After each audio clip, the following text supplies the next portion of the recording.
আল্লাহর নবীজি বলেন, তোমরা মানুষের প্রতি বদগুমান ও কুধারণা থেকে বিরত থাকো। ফাইন্নাদ দান্না আকযাবুল হাদিস, কেননা এরকম ধারণা করাটা চরম মিথ্যাবাদিতার শামিল। যে ব্যক্তি সম্পর্কে তুমি পূর্ণাঙ্গভাবে জানো না, ওই ব্যক্তির বিষয়ে তুমি কোনো কথা বলতে যেও না। আল্লাহ পাক সূরাত বানী ইসরাঈলের মধ্যে জানায়া দেন, ওয়ালা তাকফু মা লাইসা লাকা বিহি ইলমুন ইন্নাস সামআ ওয়াল বাসারা ওয়াল ফুআদা কুল্লু উলাইকা কানা আনহু মাসউলা।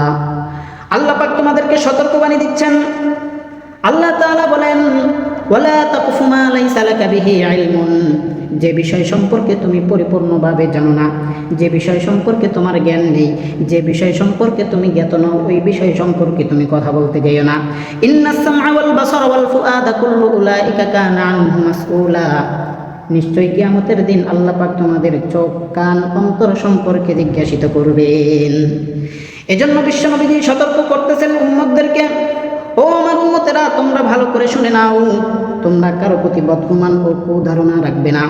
এরকম ধারণা করলে তোমরা মিথ্যাবাদিতার শামিল হয়ে যাবে। এরপর নবীজি বলেন, ওয়ালা তাহাসসাসু, তোমরা কখনো কারো দোষের কথা জানতে চেষ্টা করো না। যে যে দোষ করছে আল্লাহ পাক সেই দোষের শাস্তি তাকে দিবেন। এই জন্য নবীজি বলেন, তোমরা কারো দোষের কথা জানতে চেষ্টা করো না। ওয়ালা তাজাসসাসু, তোমরা কারো পিছে গোয়েন্দাগিরি করো না। ওয়ালা তানাফাসু, তোমরা কখনো পরস্পর লোভ লালসা করো না। কারণ পৃথিবীর কার কাছে তুমি লোভ লালসা করবে? তুমি যেই ব্যক্তির কাছে চাও সেই ব্যক্তি আরেকজনের কাছে চায়।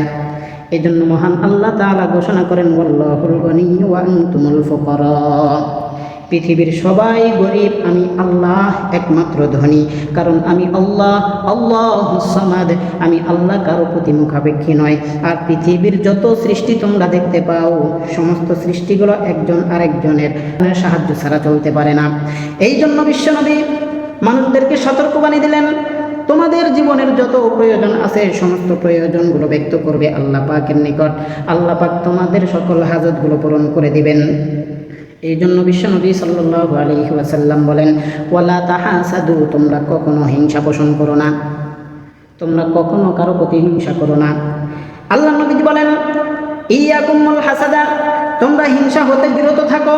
ফাইন্নাল হাসাদা ইয়াকুলুল হাসানাত, কেননা হিংসা নেকিকে এমনভাবে ধ্বংস করে দেয়। নবী নিজেই উদাহরণ দিয়ে বলতেছেন, কামা তাকুলুন নারুল হাতব, আগুন শুকনা কাঠকে যেমন পুড়ে ছাই করে দেয়, ঠিক একজন মুসলমানের হিংসা তার নেক আমলগুলোকে সেভাবেই পুড়ে ধ্বংস করে দেয়। এজন্য আল্লাহর নবীজি সতর্কবাণী দিলেন, ওয়ালা তাহাসাদু, তোমরা কখনো হিংসা পোষণ করো না। ওয়ালা তাবাগাদু, তোমরা কখনো শত্রুতা পোষণ করো না।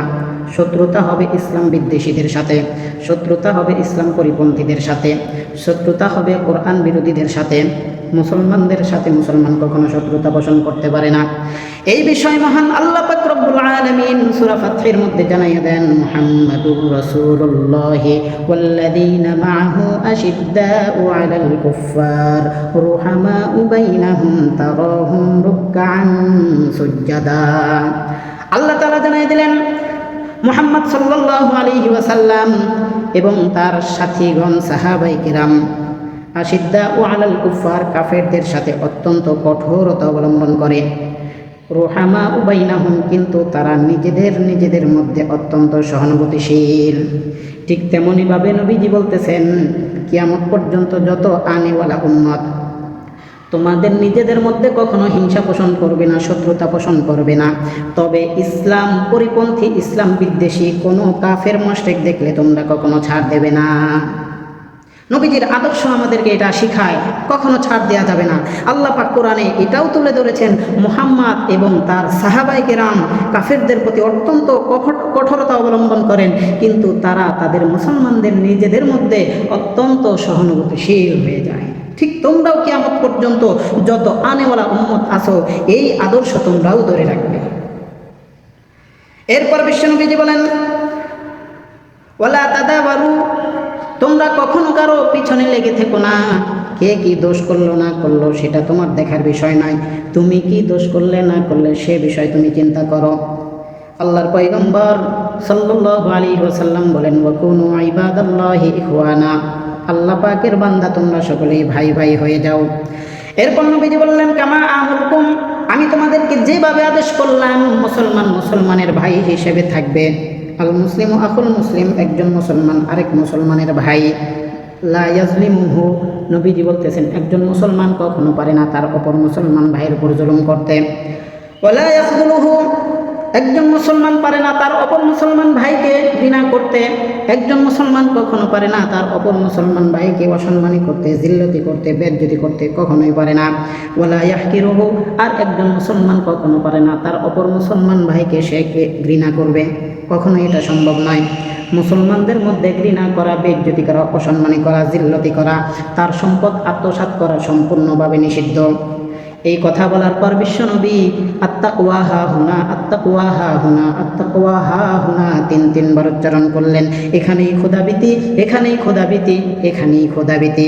ওই শিরু ইলা সদরিহি, এরপর বিশ্বনবী তার হাতের আঙ্গুল মুবারক নিজের বক্ষের দিকে ইঙ্গিত করে বললেন, বিহাসবি ইমরিইন মিনাশ শাররি আন ইয়াহকিরা আখাহুল মুসলিম, একজন খাঁটি মুসলমানকে, একজন আদর্শবান সচ্চরিত্রবান মুসলমানকে খারাপ বানানোর জন্য এতটুকুই যথেষ্ট যে তার অপর মুসলমান ভাইকে ঘৃণা করবে।